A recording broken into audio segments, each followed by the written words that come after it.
This time on Glee. Holy shit, is that some islands? This is Chapter 3, The Lone Islands. Land in sight, shouted the man in the bows. Lucy, who had been talking to Rents on the poop, came pattering down the ladder and raced forward. As she went, she was joined by Edmund, and then followed by Caspian, Drinian, and Reepicheep already on the forecastle. It was a coldish morning, the sky very pale and the sea very dark blue, with little white caps of foam, and there, a little way off on the starboard bow, was the nearest of the lone islands, Felemath, like a low green hill in the sea, and behind it, further off, the grey slopes of its sister, Dorn. Same old Felemath, same old Dorn, said Lucy, clapping her hands. Oh, Edmund, how long has it been since you and I last saw them? I've never understood why they belong to Narnia, said Caspian. Did Peter the High King conquer them? Oh, no, said Edmund. They were Narnian before our time, in the days of the White Witch. By the way, I have never yet heard how these remote islands became attached to the crown of Narnia. If I ever do, and if the story is at all interesting, I may put it in some other book. Are we to put in here, sire? Asked Drinian. I shouldn't think it would be much good landing on Felemath, said Edmund. It was almost uninhabited in our days, and it looks as if it is the same still. The people lived mostly on Dorn, and a little on Avra, and that's the third one. You can't see it yet. They only kept sheep on Felemath. Then we'll have to double that cape, I suppose, said Drinian. The land on Dorn, that'll mean rowing. I'm sorry you're not landing on Felemath, said Lucy. It's like a walk there again. I'd like to walk there again. It was so lonely, a nice kind of loneliness, and all grass and cover and clover and soft sea air. I'd love to stretch my legs too, said Caspian. I'll tell you what, why shouldn't we go ashore in the boat and send it back, and then we could walk across Felemath and let the Dawn Treader pick us up on the other side. If Caspian had been experienced then as he became later on this voyage, he would not have made this suggestion, but at the moment it seemed an excellent one. Oh, do let's, said Lucy. You'll come with it, will you? Said Caspian to Eustace, who had come on deck with his hands bandaged. Anything to get off this blasted boat, said Eustace. Blasted, said Drinian. How do you mean? In a civilized country like where I come from, says Eustace. The ships are so big that when you're inside, you wouldn't know you were at sea at all. In that case, you might as well stay ashore, said Caspian. Will you tell them to lower the boat, Drinian? The king, the mouse, the two Pevensies, and Eustace all got into the boat and were pulled to the beach of Felemath, where the boat had left them and was being rowed back. They all turned and looked round. They were surprised at how small the Dawn Treader looked. Lucy was, of course, barefoot, having kicked off her shoes while swimming, but that is no hardship if one is going to walk on downy turf. It was a delight to be ashore again and to smell the earth and the grass, even if at first the ground seemed to be pitching up and down like a ship, as it usually does for a while if one has been at sea. It was much warmer here when it had been on board, and Lucy found the sand pleasant to her feet as they crossed it. There was a lark singing. They struck inland and up a fairly steep, though low hill. At the top, of course, they looked back, and there was the Dawn Treader, shining like a great bright insect and crawling slowly northwestward with her oars. There they went over the ridge and could see her no longer.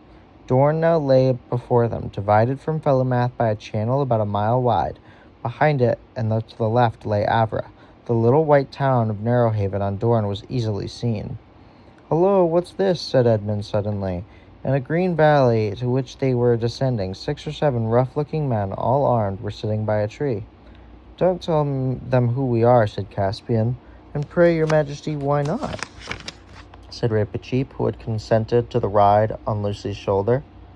It just occurred to me, replied Caspian, that no one here can have heard from Narnia for a very long time. It's just possible that they may not still acknowledge... acknowledge our overlordship, in which case it might not be quite safe to be known as the king. We have our swords, sire, said Reepicheep. Yes, Reep, I know we have, said Caspian, but if the question of reconquering the 3 islands, I'd prefer to come back with a rather larger army.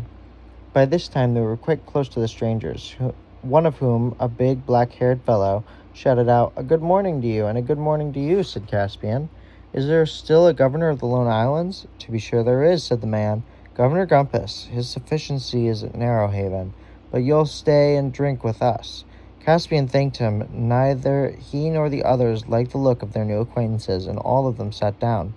But hardly had they raised their cups to their lips when the black-haired man nodded to his companions, and as quick as lightning, all the 5 visitors found themselves wrapped in strong arms. There was a moment's struggle, but all the advantages were on one side, and soon everyone was disarmed and had one of their hands tied behind their backs.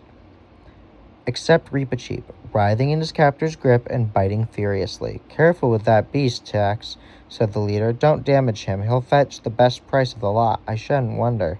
"Coward, poltroon," squeaked Reepicheep. "Give me my sword and free my paws if you dare." "Whew," whistled the slave merchant, for that is what he was. "It can talk. Well, I never did. Blowed me if I take less than 200 crescents for him." The Calorman crescent, which is the chief coin in these parts, is worth about 1/3 of a pound. "So that's what you are," said Caspian, "a kidnapper and a slaver. I hope you're proud of it." Now, said the slaver. "Don't you start any jaw. The easier you take it, the pleasanter all around, see? I don't do this for the fun. I've got my living to make, same as anyone else." Where will you take us?" asked Lucy, getting the words out with some difficulty. "Over to Narrow Haven," said the slaver, for market day tomorrow." "Is there a British consul there?" asked Eustace. "Is there a what?" said the man. But long before Eustace was tired of trying to explain, the slaver simply said, "Well, I've had enough of this jabber. The mouse is a fair treat, but this one would talk the hind leg off a donkey. Off we go, mates." Then the 4 human prisoners were roped together, not cruelly but securely, and made to march down the shore. Reepicheep was carried. He had stopped biting on the threat of having his mouth tied up, but he had a great deal to say, and Lucy really wondered how any man could bear to hear such things said to him, which were said to the slave dealer by the mouse. But the slave dealer, far from objecting, only said, "Go on," whenever Reepicheep paused for breath, occasionally adding, it's as good as a play," or "Blimey, you could almost think it knows what it's saying," or "Was it one of you that trained it?" This so infuriated Reepicheep that at the end the number of things he thought of saying all at once nearly suffocated him, and he became silent. Then they got down on the shore and looked towards Dorne. They found a little village and a long boat on the beach, and lying a little further out, a dirty, bedraggled-looking ship. "Now, youngsters," said the slave dealer, "let's have no fuss, and then you'll have nothing to cry about. All aboard." At this moment, a fine-looking bearded man came out of one of the houses, an inn, I think, and said, "Well, Pug, more of your usual wares?" The slaver, whose name seemed to be Pug, bowed very low and said to the wheedling kind of voice, "Yes, please, your lordship." "How much do you want for that boy?" asked the other, pointing to Caspian. "Ah," said Pug, "I knew your lordship would pick out on the best. No deceiving your lordship with anything second-rate. That boy now, I've taken a fancy to him myself. Got kind of fond of him, I have. I'm that tender-hearted. I didn't think I ever ought to have taken up this job. Still, to a customer like your lordship—" "Tell me your price, carrion," said the lord sternly. "Do you think I want to listen to the rigmarole of your filthy trade?" 300 crescents, my lord, to your honorable lordship. If to anyone else, I'll give you 150. "Oh, please, please," broke in Lucy. "Don't separate us. Whatever you do, you don't know." But then she stopped, for she saw that Caspian didn't even want to be known. 150 then," said the lord. "As for you, little maiden, I am sorry. I cannot buy you all. Unrope my boy, Pug, and look, treat these others well while they are in your hands, or it'll be worse for you." "Well," said Pug, "now who have you ever heard of a gentleman in my way of business who treated his stock better than what I do?" "Well, why, I treat 'em like my own children." "That's likely enough to be true," said the other grimly. The dreadful moment had now come. Caspian was untied, and his new master said, "This way, lad." And Lucy burst into tears, and Edmund looked very blank, but Caspian looked over his shoulder and said, "Cheer up, I'm sure it will come all right in the end. So long." "Now, missy," said Pug, "don't you start taking on and spoiling your looks for the market tomorrow. You be a good girl, and then you will have nothing to cry about, see?" Then they were rowed out of the slave ship and taken below into a long, rather dark place, none too clean, where they found many other unfortunate prisoners. For Pug was of course a pirate, and had just returned from cruising among the islands and capturing what he could. The children didn't meet anyone whom they knew. The prisoners were mostly Galmians and Terabinthians, and there they sat in the straw and wondered what was happening to Caspian, and trying to stop Eustace talking as if everyone except himself was to blame. Meanwhile, Caspian was having a much more interesting time.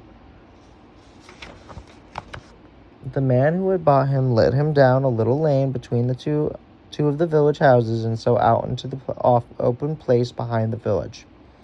Then he turned and faced him. "You needn't be afraid of me, boy," he said. "I'll treat you very well. I bought you for your face. You reminded me of someone." "May I ask of whom, my lord?" said Caspian. "You remind me of my master, King Caspian of Narnia." Then Caspian decided to risk everything on one stroke. "My lord," he said, "I am your master. I am Caspian, King of Narnia." "You make very free," said the other. "How shall I know if this is true?" "Firstly, by my face," said Caspian. "Secondly, because I know within 6 guesses who you are. You are one of those 7 lords of Narnia whom my uncle Miraz sent to the sea, and whom I have come out to look for. Argos, Byrne, Octesian, Restamar, Mavramorn, or I have forgotten the others. And finally, if your lordship will give me a sword, I will prove to any man's body in clean battle that I am Caspian, the son of Caspian, lawful king of Narnia, lord of Cair Paravel, and emperor of the Lone Islands." "By heaven," exclaimed the man, "it is his father's very voice and the trick of speech. My liege, your majesty," and there in the field he knelt and kissed the king's hand. "The moneys your lordship disbursed for our persons will be made good from our own treasury," said Caspian. "They're not in Pug's purse yet, sire," said the Lord Byrne, for he it was, "and never, sire, will it be. I trust I have moved his sufficiency the governors 100 times to crush this vile traffic in man's flesh." "My Lord Byrne," said Caspian, "we must talk of the state of these islands. But first, what is your lordship's own story?"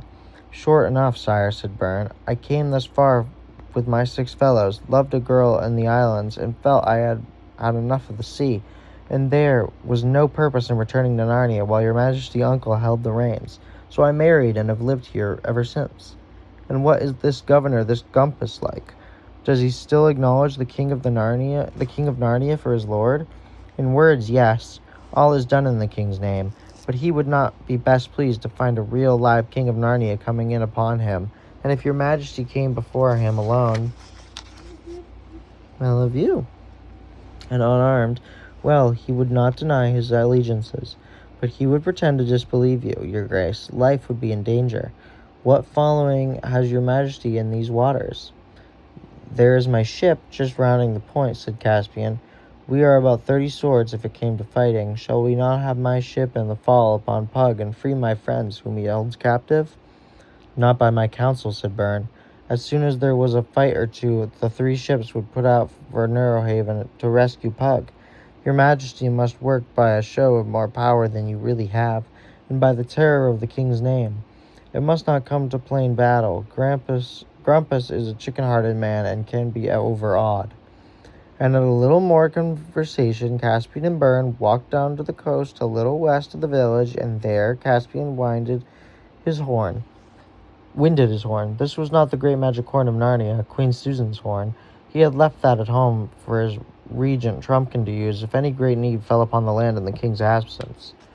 Drinian, who was the lookout for a signal, recognized the royal horn at once, and the Dawn Treader began standing on the shore. Then the boat put off again, and in a few moments Caspian and Lord Byrne were on the deck explaining the situation to Drinian.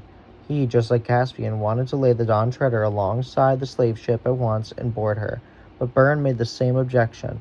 "Steer straight down this channel, Captain," said Byrne, "and then round to Avra, where my own estates are.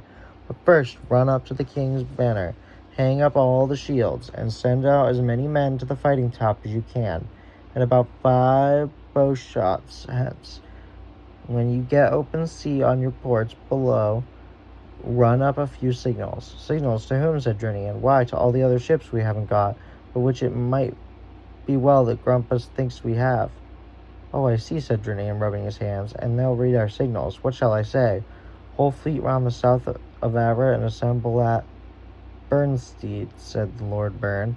That'll do excellently. Their whole journey, if there were any ships, would be out of sight from Narrowhaven. Caspian was sorry for others languishing in the hold of Pug's slave ship, but he could not help finding the rest of that day enjoyable. Late in the afternoon, they had to do all by oar. Having turned to starboard round to the northeast and of Dorne and port again round to the point of Avra, they entered into the good harbor on Avra's southern shore, where Byrne's pleasant land sloped down the water's edge. Byrne's people, many of whom they saw working in the fields, were all freemen, and it was a happy and prosperous fief. Here they all went ashore and were rowing, feasted in a low pillared house overlooking the bay. Byrne and his gracious wife and merry daughters made them good cheer, but after dark Byrne sent a message over his boat to Dorne to order some preparations. He did not say exactly what, for the following day. Bum, bum, bum. And the next chapter is called Chapter 4, What Caspian Did There. Oh my.